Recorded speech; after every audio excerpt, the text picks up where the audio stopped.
ओम नमः शिवाय। इस अद्भुत कथा में आपका स्वागत है, जहां हम आपको भगवान शिव की दिव्य लीलाओं और रहस्यमयी कथाओं से परिचित कराएंगे। क्या आपने कभी सोचा है कि महादेव की भक्ति करने से कैसे जीवन के सारे कष्ट दूर हो सकते हैं? कैसे एक शिकारी की अनजाने में की गई पूजा ने उसे मोक्ष दिला दिया? आज हम आपको एक ऐसी ही प्रेरणादायक और चमत्कारी कथा सुनाने जा रहे हैं, जिसे सुनने मात्र से ही शिव कृपा प्राप्त होती है। तो ध्यान से सुनिए, इस कथा को अंत तक देखें और महादेव की महिमा का अनुभव करें। आज हम आपको सुनाने जा रहे हैं विद्येश्वर संहिता की अद्भुत कथा। भगवान शिव के इस महापुराण में बताया गया है कि बहुत प्राचीन काल की बात है, जब सृष्टि की रचना हुई थी। उस समय भगवान विष्णु क्षीर सागर में योग निद्रा में थे और उनके नाभि कमल से ब्रह्मा जी प्रकट हुए। जब ब्रह्मा जी ने अपनी सृष्टि निर्माण शक्ति को देखा तो वे स्वयं को सबसे श्रेष्ठ मानने लगे। एक बार ब्रह्मा जी और विष्णु जी के बीच इस बात को लेकर विवाद हो गया कि दोनों में कौन श्रेष्ठ है। ब्रह्मा जी कहने लगे कि मैं ही सृष्टि का रचनाकार हूं, इसीलिए मैं सबसे श्रेष्ठ हूं।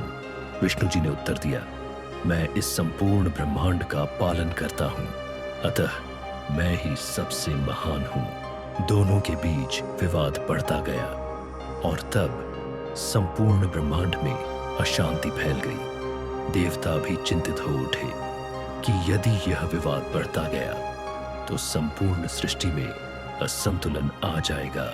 उसी समय अचानक एक विशाल अग्निस्तंभ ज्योतिर्लिंग प्रकट हुआ, जो अनंत था। ब्रह्मा और विष्णु ने इसे देखा तो वे अचंभित हो गए। इस प्रकाश स्तंभ की कोई सीमा नहीं थी, न तो इसकी ऊंचाई का कोई अंत था और न ही इसकी गहराई। भगवान शिव की दिव्य लीलाओं से उत्पन्न यह ज्योतिर्लिंग असल में भगवान शिव का निराकार रूप था, जो यह सिद्ध करने आया था कि शिव ही परम तत्व है और वे ही सृष्टि के मूल कारण हैं। इस दिव्य स्तंभ को देखकर ब्रह्मा और विष्णु ने इसे मापने का निर्णय लिया। विष्णु जी ने वराह, सुअर रूप धारण कर इस ज्योतिर्लिंग के आधार नीचे का भाग को खोजने के लिए पाताल लोक की ओर प्रस्थान किया। ब्रह्मा जी ने हंस का रूप धारण किया और इसकी ऊंचाई जानने के लिए आकाश की ओर उड़ चले। हजारों वर्षों तक प्रयास करने के बाद भी दोनों इस स्तंभ का कोई आदि या अंत नहीं खोज सके। अंततः विष्णु जी ने यह स्वीकार कर लिया कि यह प्रकाश स्तंभ अनंत है और वे इसकी गहराई को नहीं खोज सकते। ब्रह्मा जी ने यह स्वीकारने की बजाय झूठ बोल दिया कि वे स्तंभ के ऊपरी सिरे तक पहुंच गए थे। उन्होंने केतकी के फूल को साक्षी बनाकर कहा कि यह फूल उन्हें स्तंभ के ऊपरी भाग से मिला है। भगवान शिव तुरंत प्रकट हुए और ब्रह्मा जी के झूठ से क्रोधित हो गए। उन्होंने ब्रह्मा जी को शाप दिया कि आगे से उनकी कोई पूजा इस लोक में नहीं की जाएगी।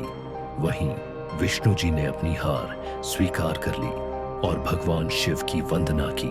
इससे प्रसन्न होकर भगवान शिव ने विष्णु जी को आशीर्वाद दिया और कहा कि वे सृष्टि के पालनकर्ता बने रहेंगे। इस घटना के बाद भगवान शिव ने बताया कि उनका निराकार रूप ही शिवलिंग कहलाता है और जो भी भक्त सच्चे मन से शिवलिंग की पूजा करेगा वह सभी दुखों से मुक्त होकर मोक्ष प्राप्त करेगा।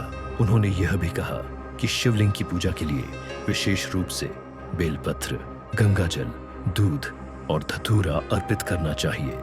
इससे भगवान शिव प्रसन्न होते हैं और भक्त को आशीर्वाद देते हैं। भगवान शिव ने कहा कि जो भी व्यक्ति श्रद्धा से विद्येश्वर संहिता का पाठ करेगा वह समस्त पापों से मुक्त हो जाएगा। जो इसे पढ़ेगा उसे शिवलोक की प्राप्ति होगी। जो इसे सुनाएगा वह पुण्य अर्जित करेगा।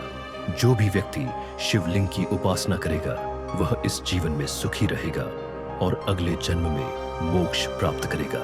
विद्येश्वर संहिता हमें यह सिखाती है कि शिव ही सृष्टि के मूल कारण है और उनकी भक्ति से व्यक्ति सभी संकटों से मुक्त होकर मोक्ष प्राप्त कर सकता है। यह खंड हमें अहंकार छोड़कर भगवान शिव की उपासना करने का संदेश देता है। अगर आपको यह कथा पसंद आई हो तो वीडियो को लाइक करें, चैनल को सब्सक्राइब करें और बेल आइकन दबाएं ताकि आपको हमारी हर नई कहानी सबसे पहले मिले।